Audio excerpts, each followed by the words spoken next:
Welcome to the Kentucky Retirement System's Invoice Training Series. This video will provide information on the Personnel Adjustment Invoice for state agencies and county fee reported agencies.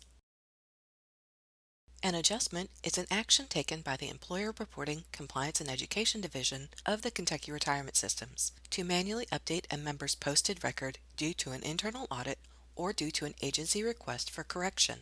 If an adjustment is keyed on an employee who works for an agency whose retirement information is reported via the ERCE system, and there is a monetary change that does not pend, that adjustment credit or debit will be on the agency's personnel adjustment invoice. An agency may receive this invoice for a variety of reasons. Those reasons include if an adjustment was made on a record that was posted to the member's account before the creation of the START program in March 2011, or if only the employer contribution, or ERCON, is adjusted on a record, for instance, on a retired reemployed member. Another reason is if the monetary adjustment does not pend, like in the case of a record that does not average or that was reported in error. Or lastly, if there was an overpayment in the final IPS payment received on an employee. The Personnel Adjustment Invoice can be accessed through the Invoice module of the Report tab in Employer Self-Service. The invoice may be a multi-page document containing details for a single employee or multiple employees of your agency. The number of pages will vary depending on the number of adjustments done within the monthly period by ERCE for a specific employer.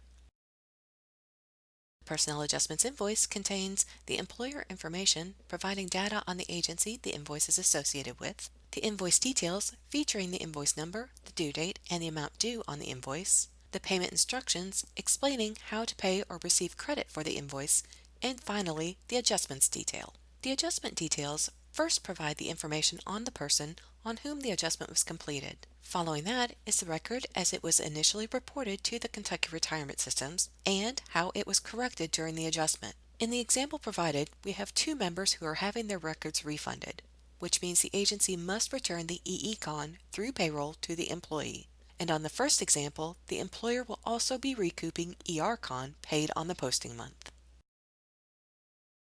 Once the invoice is issued, the agency has 30 days from the date of creation to reconcile the invoice. The due date and the amount due can be found under the Invoice Details section.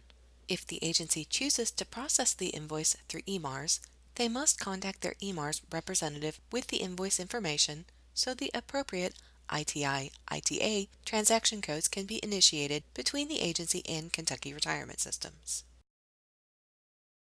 Thank you for viewing the Personnel Adjustment Invoice training. If an agency has questions regarding this invoice, they may contact their team through the employer hotline and select the appropriate option to be connected to the ERCE team representatives.